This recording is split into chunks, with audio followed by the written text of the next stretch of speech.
This week's episode is brought to you by Harry's. Now, for as long as I have been endorsing Harry's, I've been using their product, and they love it when I talk about my personal experience. But there's only so many ways you can say that it's a great shave and inexpensive and hassle-free. So the thing that's really striking me right now is how much positive feedback I've gotten from you guys out there who try Harry's and love it. That, for me, is as much a part of my own personal experience with Harry's as anything else, and it's great. So Harry's, of course, makes its own high-quality razors, cuts out the middleman, and ships everything directly to your home for half the price of the leading brand. And one of the best things is that they keep improving their stuff while keeping prices the same, which is to stay nice and low. So the 5-blade razor now has a softer flex hinge and a trimmer blade and a lubricating strip and a textured handle, all for the same low price. And Harry's starter set remains a sweet deal. For just $15, you get a weighted razor handle of your choice, moisturizing shave cream, 3 precision-engineered 5-blade cartridges, and a travel cover. So Harry's will give you $5 off your first order with the promo code REVOLUTIONS. So please stop overpaying for a great shave and go to harrys.com when you're done with this episode. That's HARRYS.com and enter the promo code REVOLUTIONS.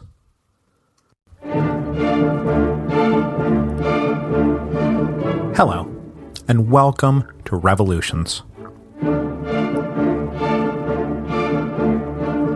Episode 5.11, The Legions of Hell. In August 1813, Simón Bolívar had done the impossible. Less than 1 year earlier, he had been a miserable exile in Curaçao without any rational hope of a happy ending to his life. But instead of giving up, he instead imagined himself marching triumphantly back into Venezuela at the head of a patriotic army, clearing out the Spaniards and the Royalists on his way to the glorious liberation of Caracas. And then, he had done it. In less than a year, he had done it. He had gone from stone-broke exile to conquering hero. Naturally, his status in Caracas skyrocketed from what it had been the last time that he was there. Remember, he had always been kept at arm's length by the cooler and wiser heads of the city. He had served in neither the Caracas junta nor the First Venezuelan Congress, and the only way he got that ambassadorship to Britain was by paying for the trip. When he joined the army of the First Republic, he was commissioned as a mere colonel and purposefully kept away from the center of the action by Miranda. But now he was the general, the liberator, and no one could keep him at arm's length anymore because wherever Bolivar was, that was now the center of the action. And he had gone from tolerated radical to de facto dictator of Venezuela. Now, if you'll remember from my reading of the decree of war to the death, though, a lot of people took Bolivar at his word when he said, "We are sent to destroy the Spaniards, to protect Americans, and to reestablish the Republican governments that form the Federation of Venezuela. The states protected by our arms are once again ruled by their former constitutions and leaders." So it's not at all surprising that a lot of people in Venezuela expected the liberator to reinstate the first Venezuelan constitution in all of its federalist glory. But there was no chance that Bolivar was going to do that. When the reinstated Republican governor of the province of Barinas requested the restoration of the constitution, Bolivar said, "No, Venezuela is now ruled from Caracas. The lack of political unity is what got us into this mess, and I am not going to make that same mistake again." And Bolivar was not just talking about a unified Venezuela here, because no sooner had he arrived in Caracas than he was talking up his vision for joining with New Granada to form a single unified superstate. And this was going to be a long, hard sales pitch that Bolivar would make for the rest of his life and that nobody would ever really buy. But he would keep making that pitch until the day they finally ran him out of Bogota for good in 1830. But though Bolivar could dictate terms to the governor of Barinas and the other provinces of western Venezuela, after all he had liberated them all and commanded the armies of the West, he could not just dictate terms to the provinces of eastern Venezuela. Those provinces were garrisoned by the armies of Santiago Marinho, and so in the east it was Marinho's word that was law, not Bolivar's.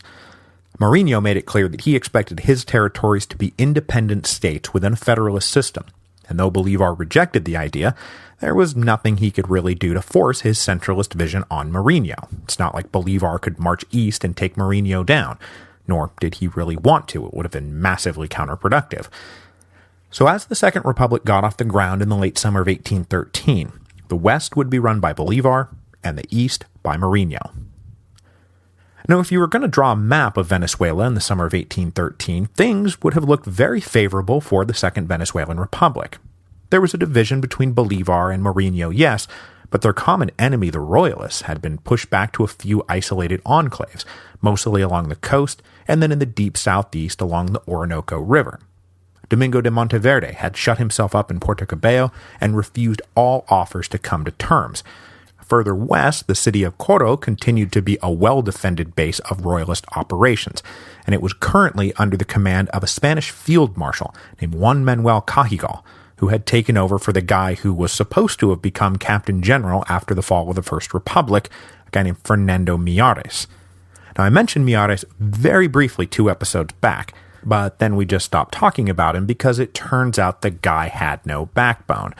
When Monteverde essentially struck out on his own to go conquer Caracas, Millares made a few feeble attempts to exert authority and then said, "Oh, well, it's fine," and he sailed back to Puerto Rico, never to return.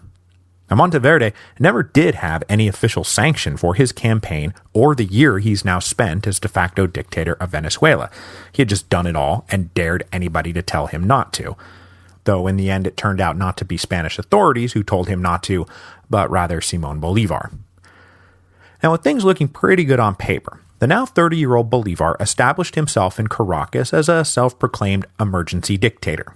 Now, he would eventually get around to calling for a representative government to be formed, but for the moment, he was in no great hurry, and in the absence of a functioning constitution or government, Bolivar just ruled. But though he had a pretty good idea of how to avoid the mistakes of the First Republic, Bolivar was quickly confronted with a dilemma that would allow him to make all new mistakes. So the men and women of the leading families of Caracas came by almost daily to make sure that Bolivar was not planning to turn the world upside down, that the rebellious slaves would all be returned to work, that the uppity pardos would be put back in their place. They wanted him to divert military resources to slave hunting patrols so that they could all get their haciendas back up and running. Now, as I've said, Bolivar was not and never was a true believer in big white supremacy. But at this point, it seemed more important to him to consolidate support amongst the elite criollo than the lower-class pardos.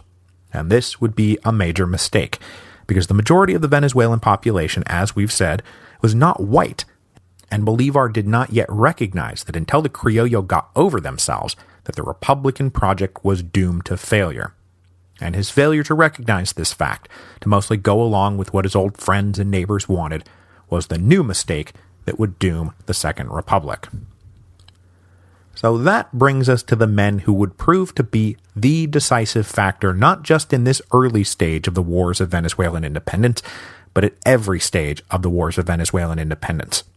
Had the conflict remained one that pitted Bolivar and Marinho's Republican forces against the few remaining Royalist forces led by Monteverde and Cajigal, I have little doubt that the Second Republic would have survived quite a bit longer than it did.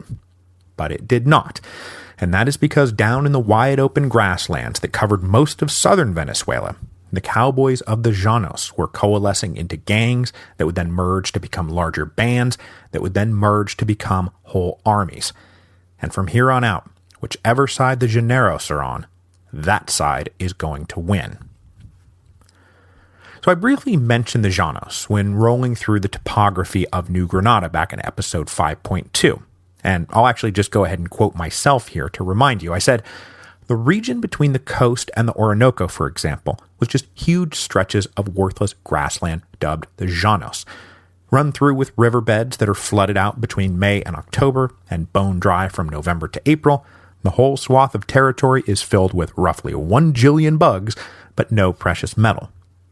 And then when talking about the economics of Venezuela, I said, out in those worthless Venezuelan grasslands, cattle and horses introduced during the early days now roamed in wild herds, and a population of mostly mixed-race cowboys had moved in to make a go of it in hides and meat. And those cowboys are going to be really super-duper majorly important, so don't forget about them. Well, I hope you didn't forget about them, because here we are. The cowboys of the Llanos, called the Llaneros, roamed the vast plains that stretched to the Brazilian border by the tens of thousands. Many of them had come by this vocation as vagabonds and hard cases and free spirits who had gone off to escape the rigid social structures of the civilized urban areas. And the Llanos was where the racial caste system was barely acknowledged, as practically all the Llaneros were some version of non-white. They were black or Indian, mestizo, pardo, sambo. Now, the owners of the big ranches were, of course, Criollo, but these guys were almost uniformly absentee owners, leaving management of the lands and herds to black and pardo and mestizo managers. And if anything, out in the Llanos, pure whites were looked down on as soft and weak, because the Llaneros were a hardy breed who took pride in their ability to endure any hardship. They rode from sunup to sundown. They rode when it was 1,000,000 degrees and everything was dust and dehydration. They rode when it did nothing but rain for months on end, and the entire landscape was flooded out. They endured the bugs, they slept on the ground. The grasslands were not completely lawless, but it was a far more Darwinian existence than in the cities. The weak could not hack it. Only the strong survived. And these cowboys, the Llaneros, would prove to be the men who held the fate of Venezuela in their hands. Now, during the early days of the First and Second Republic, I think it's fair to say that the Llaneros didn't have much in the way of political consciousness, and most did not ride off into battle in defense of some well-thought-out political agenda. They were not like proto-Zapatistas, the peasant soldiers of the Mexican Revolution, who fought specifically for concrete political and economic reforms. Mostly, it was the promise of plunder and riches and adventure that earned the fluid allegiance of the Llaneros. But though it's fair to say that they did not have revolutionary consciousness, they were still a revolutionary force. I mean, once you have huge armies of mixed-race cavalry riding around who hated the Criollo and wanted to humiliate them, kill them, and then take their stuff, I mean, even if it was just greed driving them, all that killing and plundering would have the effect of turning the world upside down. The first man to recognize the military and political might of the Llaneros was, ironically enough, a peninsular, a particularly ruthless peninsular named José Tomas Boves. Boves had been born in northern Spain in 1782, so he's just about 30 years old at this point, and just 9 months older than Bolivar. As a teenager, Boves became a pilot serving on merchant ships that traded between Spain and the Americas. But at some point, and it's not clear to me when, he got busted in Venezuela for smuggling and the authorities tossed him into prison. He secured his release only by agreeing to go into exile out into the Llanos, and so he moved down to the small interior city of Calabozo. There, he reinvented himself as a merchant and cattle rancher. A charismatic and imposing man with a famously huge head, Boves soon became a leading fixture of Calabozo. Now, he had tried to join the army of the First Republic, but his request for a command had been rejected by the stuck-up Criollo of Caracas, and shortly thereafter, under murky circumstances, he was arrested for treason and tossed in jail, and he was actually slated to be executed, but in May of 1812, Monteverde's army had swept through and freed him. Boves then joined Monteverde's army and was rewarded for his service in January 1813 when he was appointed administrator of Calabozo. But of course, January 1813 is right when Bolivar was wrapping up the Magdalena campaign and Santiago Marinho was reinvading eastern Venezuela with his 45 true believers. Soon, the tide would turn against Monteverde's royalist regime. But Bolivar's admirable campaign did not come through Calabozo, nor did Marinho's forces yet penetrate that far west.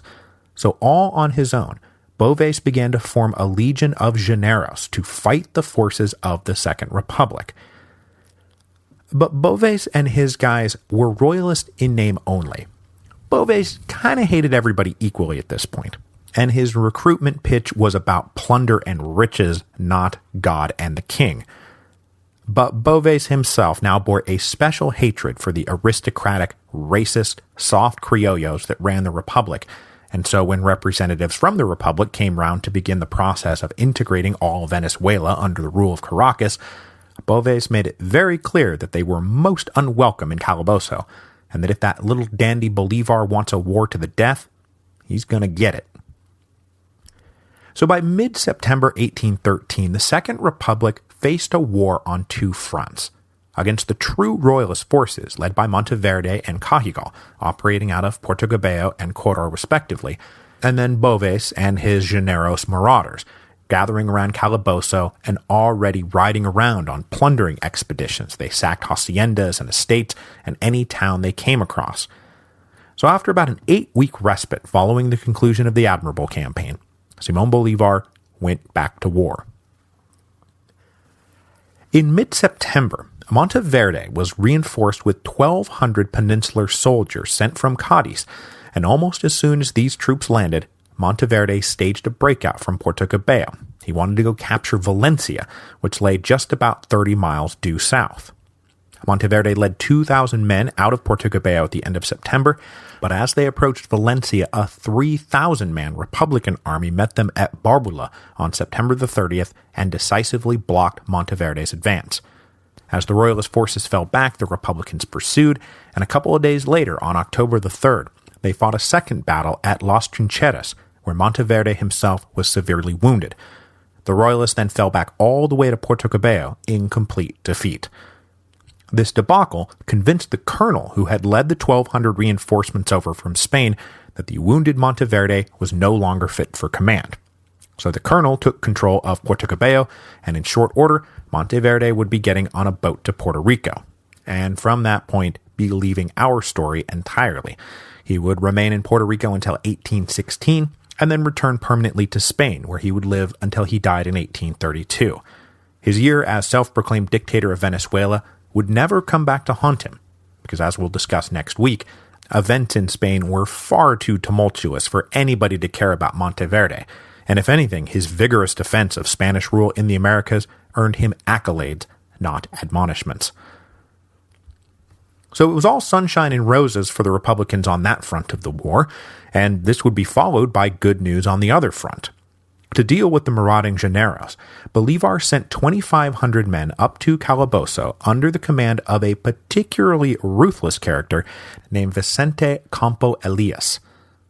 Like his opponent Boves, Campo Elias was a peninsular.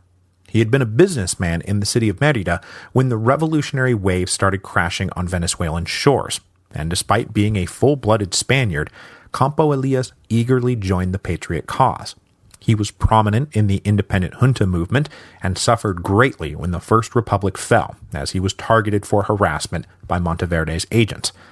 When Bolivar came through Mérida at the outset of the Admirable campaign, Campo Elias joined up and took the lead in recruiting others to join Bolivar's army. And Campo Elias would be one of the staunchest defenders of the war to the death because he was quite famously a Spaniard of the self-loathing variety, and he said that when he was finished killing every Spaniard in Venezuela, he was going to turn his sword on himself. On October the 14th, 1813, Campo Elias met Boves' legion of Llaneros outside Calabozo and routed them so decisively that as Boves fled the field, he took with him only 17 men. Campo Elias then took hundreds of prisoners and proceeded to execute every last one of them. And then, as he brought Republican rule to Calabozo and the surrounding region, he was ruthless with anybody suspected of royalism. So atrocities committed by each side in these campaigns would soon justify the atrocities committed by the other side, until the cycle of atrocities was spinning out of control. The success of his subordinates against the Royalists then induced Bolivar to go out and take personal command of the situation, and what he wanted to do was push west towards the city of Barquisimeto, which, if you draw a line west from Republican-held Valencia and south from Royalist-controlled Coro, that's where Barquisimeto is. Bolivar wanted to ensure that all roads back to New Granada were secured, but Field Marshal Cajigal sent out an expedition from Coro to block this attempt. In mid-November, Bolivar was dealt his first defeat. The Royalists were fairly well whipped during the battle, but in the attack, Bolivar's infantry got confused and started to retreat, leaving the Royalists free to attack the panicked Republicans and drive them off with fairly heavy casualties. Bolivar was so pissed about all this that when the survivors reconvened, he screamed at them and said, "From here on out, you will be called the Nameless Brigade for the shame that you have brought to the patriot cause." But that was really the only low point for the whole rest of the year. Bolivar's uncle, Jose Felix Ribas, the hero of the Admirable campaign, soundly beat another attempted breakout from Puerto Cabello at the end of November, as both sides maneuvered around each other, preparing for the biggest confrontation of the wars to date. That force from Puerto Cabello was supposed to be linking up with units coming down from Coro, and an independent Llanero band coming out of the grasslands. But Ribas prevented this linkage, and after sending the Royalists back to Puerto Cabello, he turned around to come reinforce Bolivar. The two sides finally squared off near the city of Araure on December the 5th, and I've seen estimates that put the numbers as high as 6,000 per side, but so far as I can tell, it was more like the low estimates of 2,000 infantry and about 1,000 cavalry apiece. Bolivar and the Republicans won the Battle of Araure handily, with major contributions from the Nameless Brigade, who regained their honor and were then redubbed the Victors of Araure by their grateful general. The Battle of Araure would prove to be the high point of the Second Republic, if indeed it could be called a high point at all. Because much like Miranda before him, Bolivar was not happy that this had descended into a civil war, where Americans were fighting Americans. I mean, one of the whole points of the decree of war to the death was to prevent this kind of intra-American fighting. But when Bolivar and his generals looked across the lines, they saw native-born Venezuelans fighting them to the death. The Second Republic, and at this point we're still talking about the personal military dictatorship of Simón Bolívar, had failed to convince the vast majority of the population that it was worth their allegiance. Aware that his 6 months of authoritarian rule was probably eroding as much support for the Republic as it was building, Bolivar convened a public assembly at a church in Caracas on January 2, 1814, ostensibly to step down from office. He stood before the assembled crowd and said, "I am not your sovereign and was never meant to be. The time has come for you to elect a representative government." He also said that though he was flattered by the title Liberator, that the people of Venezuela should not forget that he was just one man, and that the committed officers and common soldiers were the true liberators of Venezuela. And this is something Bolivar is really good at. He was egotistical, sure, but he was not the guy who took all the credit and pretended like nobody else existed. For the whole run of his campaigns, Bolivar is always going to make sure that the men who did the work and the individual officers who had rendered some signal service were duly recognized. I mean, there is a reason he developed such a loyal following. And even here, as he is saying, "I want to resign as Supreme Commander," and the people roared, "No, you must stay," Bolivar said, "There are more illustrious citizens than I. General Mourinho, liberator of the East. Now there is a leader worthy of directing your destinies." But the people wouldn't hear of it, and despite his best efforts, they would not let Bolivar resign. Now, the likeliest explanation for this whole song and dance, of course, was that Bolivar wanted to shore up his dictatorship in a way that made it look like he was trying to give up his dictatorship. And the suggestion of Mourinho was a calculated gambit to put on record the people's rejection of Mourinho. With his rule effectively re-ratified, Bolivar returned to the war with renewed vigor, but he soon discovered that he was fighting a war against an enemy he could not defeat: demographics. He may be the darling of Caracas, but it seemed like everywhere else, friends of the Republic were few and far between. Practically the entire mixed-race population of Venezuela was openly siding with the Royalists, the decree of war to the death or not. And out in the Llanos, the temporarily beaten Jose Tomas Boves had gone right back to recruiting, now more zealous than ever. On November 1st, 1813, he had put out a general call to the cowboys to join him in a vast anti-white army of plunder. Let's kill those who hate us and take their stuff. By January 1813, Boves had joined with another Llaneros warlord named Tomas Morales, and their combined forces now numbered some 7,000. As they thundered around killing and plundering, they soon earned the name that would define them for all of history: the Legions of Hell. Now, of those 7,000, only about 150 could be counted as white, so this really was shaping up now to be a full-blown race war, and there were just more non-whites in Venezuela than there were whites. The deep well of Llaneros, hankering for plunder and a chance to vent some wrath on the haughty criollos, would prove to be nearly inexhaustible, and at their peak, the legions of hell would number some 20,000. Meanwhile, Bolivar was now having major trouble recruiting to fill his own ranks. For every man the enemy lost, they could replace no problem, sometimes with 2 or 3 more. For every man Bolivar lost a man. And this was to say nothing of the problem of armaments. Bolivar had run the Magdalena campaign and the Admirable campaign basically with guns stolen from Royalists along the way. Venezuela had no native arms factories. Everything had to now be purchased. So Bolivar begged and pleaded with the British to sell him guns, but they were still allied with the Spanish Regency against Napoleon and refused to endanger that relationship. The United States, meanwhile, was continuing to stay as neutral as possible, and they would not officially sanction gun sales either. So Bolivar had to rely on infrequent black market purchases. Meanwhile, the Royalists had no such problems. The forces down along the coast always had a lifeline of arms back through Spanish channels, and the Llaneros of the interior, they didn't even fight with guns. The signature weapon of the legions of hell was the sharpened lance. The men would hold these lances straight while hanging their whole bodies off to one side of the horse so you couldn't get a good shot at them, and then they'd smash into you at full speed. The unprotected Republican infantries trying to reload their early 19th century guns would suffer atrocious casualties under these charges. So the war got going again in earnest in February 1814, and by then Bolivar was already well aware of his demographics problem and was begging Santiago Marinho to send him some reinforcements. But Marinho would drag his feet coming to Bolivar's aid. He kept saying, yeah, I'll send some guys, but then he just didn't. And Marinho almost waited too long. In early February, Boves and the legions of hell rode north and were planning to push their way into Caracas itself. But in order to pass from the grasslands into the valleys that would take them down to Caracas, they had to get through a sharp spine of low mountains, and the best place to do that was at a pass called La Puerta, which translates in this case as the gate or the door. Bolivar ordered good old Campo Elias to hold La Puerta, and Campo Elias got there just ahead of the legions of hell, but he only had 1,500 men with him and did not stand much of a chance.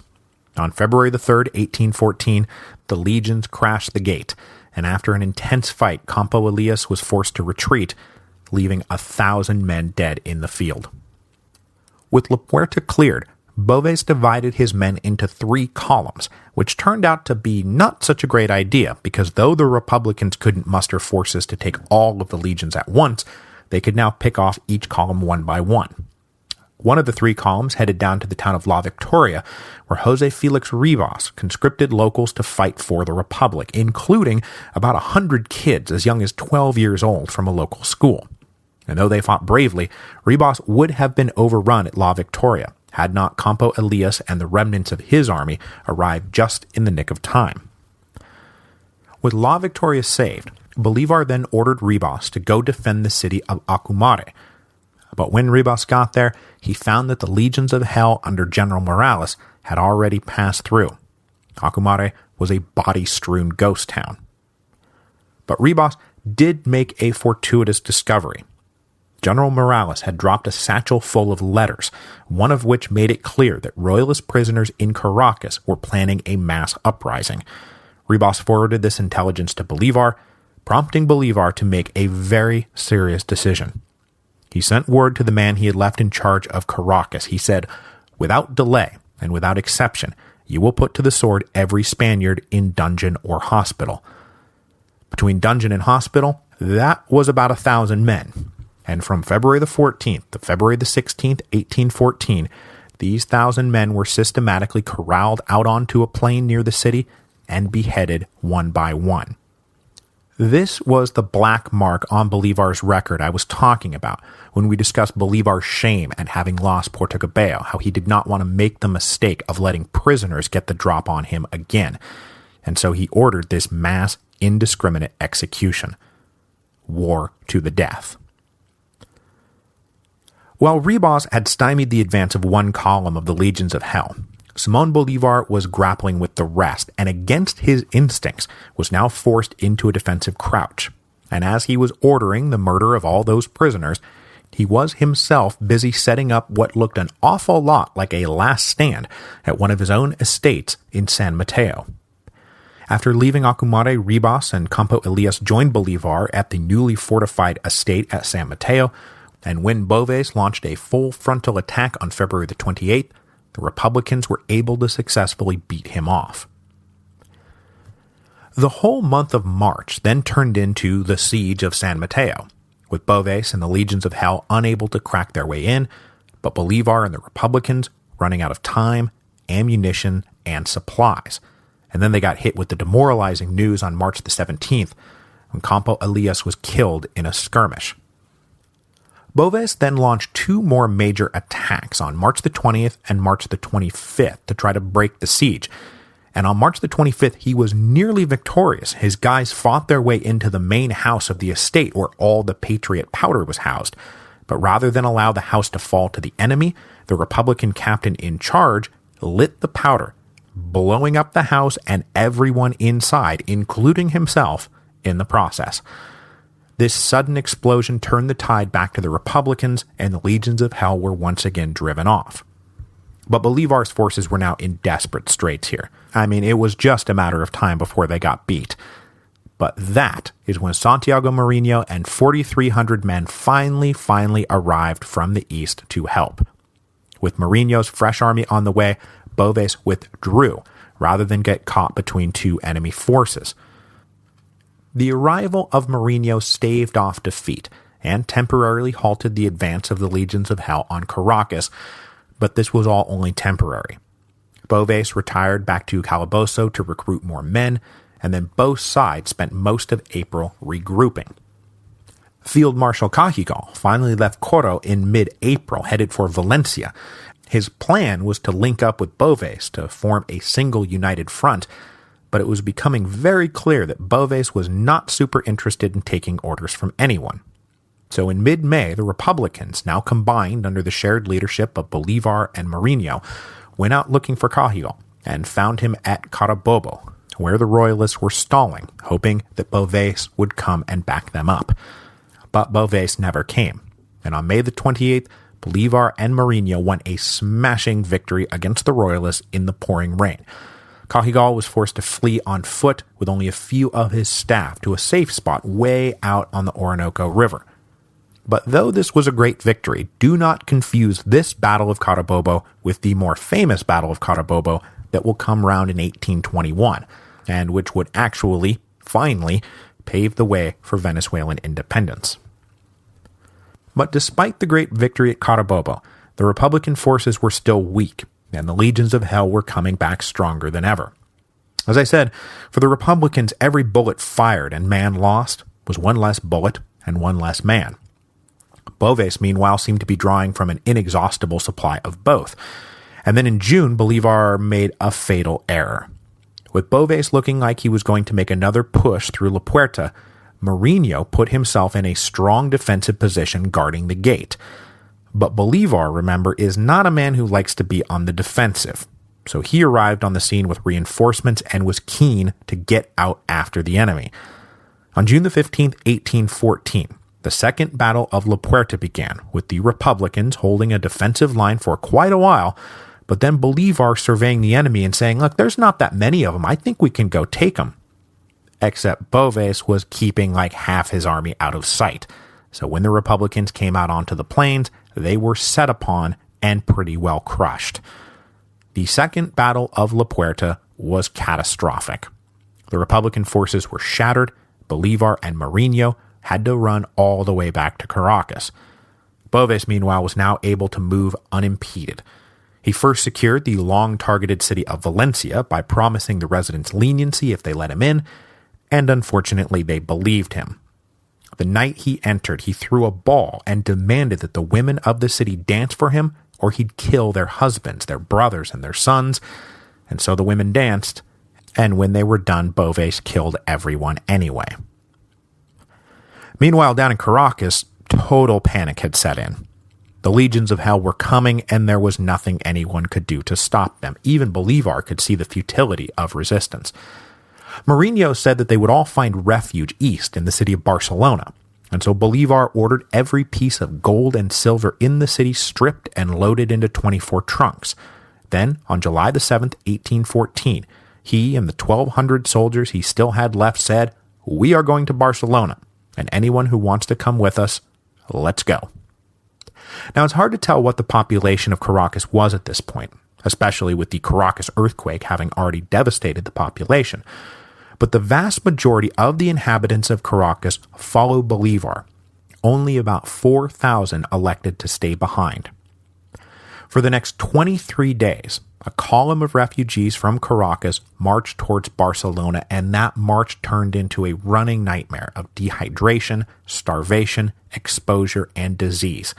Many people just dropped dead along the way, as a grim Simón Bolívar could only watch helplessly from his horse and then just keep riding. Boves entered Caracas on July the 16th, and he was greeted by those who stayed behind, who fell into roughly 4 groups. Religious types like priests and nuns, peninsulares assured of safety because they were royalists, blacks and pardos who knew Boves would treat them well, and then finally suicidal patriots who decided to die in their homes rather than run. But the capture of Caracas marked Boves' break with the royalist cause. He always had just been in it for him and his own men. So Cajigal tried to issue orders, and Boves just blew him off, and it soon became clear that if you were white and still in Caracas, you were dead. It didn't matter who you were. Blacks and pardos were spared, then they were promoted and put in charge of the city, while whites were located, robbed, and killed. So while there was no formal list of political principles for which the legions of hell fought, they were indeed a revolutionary army. Thanks to the inexhaustible supply of new recruits for the legions of hell, when Boves captured Caracas, a whole separate Llaneros army under General Morales was able to ride east and track down the fleeing Republicans. And by then the Republicans realized how desperate their situation really was. When they finally arrived in Barcelona in early August, they found the city in panic. Residents jammed the shoreline, tossing their belongings onto every boat they could find. This was not a place of safe refuge. This was an evacuation zone. Now, most of the bedraggled Caracas refugees stopped walking in Barcelona, but a few of the more intrepid and stronger followed Mourinho and the 24 trunks of treasure further east to the city of Cumaná. Bolivar himself, meanwhile, rode out south with what few forces he had left, joining them with some of Mourinho's existing garrisons near the small town of Aragua, where they hoped to halt the charge of Morales' branch of the Legions of Hell. Now, numbers are always tricky in these wars, and I've seen Bolivar's forces reported as low as 2,500 and as high as 6,000, but Morales' army is always numbered at 8,000 strong. The legions came roaring into the valley on August the 17th, and the next day battle was joined. Bolivar's forces were crushed, sustaining casualties well over 50%, and forcing Bolivar and a few other senior officers to flee at high speed for Cumaná. After all the killing at the Battle of Aragua, Morales moved on to the town of Aragua, sacked it, and allegedly left 3,000 dead civilians in his wake. The Second Republic was now all but finished, but there was still one more little tragic, kind of pathetic act to play out before the end. When Bolivar reached Cumaná, he learned that Mourinho had loaded the all-important 24 trunks of treasure onto some ships run by an Italian captain. But now, the Italian captain had taken the trunks hostage. Mourinho himself had gone aboard one of the ships to demand their return, but he never came back.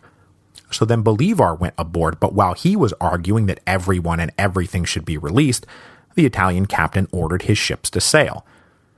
And here, great bitter confusion set in amongst the Republicans. Now, Bolivar's version of the story is that he and Mourinho finally got the Italian captain to agree to release most of the treasure as long as he could keep some of it. This business finally settled, the ships headed for the offshore island of Margarita, which was still held by a Republican garrison led by Manuel Piar. But by then, Piar had heard that Mourinho and Bolivar had loaded up all the treasure on some ships and sailed away, and not unreasonably thought that they were trying to skip town. I mean, this is kind of exactly what Miranda had done. So when the ships approached Margarita, PR opened fire, forcing them to turn around and head back to Cumaná. But when the ships returned to Cumaná, Bolivar and Marinho discovered that everyone there also thought that they had been skipping town. Jose Felix Ribas was furious at his nephew for apparently abandoning him and the Republican cause, so he arrested both commanders-in-chief. Marinho he threw in jail, and Bolivar he stripped of command. And then Ribas communicated with PR to keep up the Republican war effort under new leadership. Their respective chiefs deposed, PR would now run the east, while Ribas ran the west. If they won the war, that was. So on September the 8th, 1814, Ribas put both Bolivar and Marinho on a boat and said, "Get the hell out of here, you guys are done." So once again, Simón Bolívar was headed off into exile, having failed to defend the Second Republic, just as he had failed to defend the First Republic. But as miserable as he may have felt, Bolivar could once again count himself extremely lucky, because just hours after the ship sailed, Manuel Piar arrived in Cumaná with a company of riflemen planning to execute both Bolivar and Marinho for treason. So the rapid-fire changes of fortune in the wars of Spanish-American independence had once again left Bolivar in exile and Venezuela in the hands of Royalists. Utterly undeterrable, though, next week Bolivar will pick himself up off the mat once again. He will sail for Cartagena, where once before he had risen like a phoenix from the ashes, and where he hoped to repeat the trick.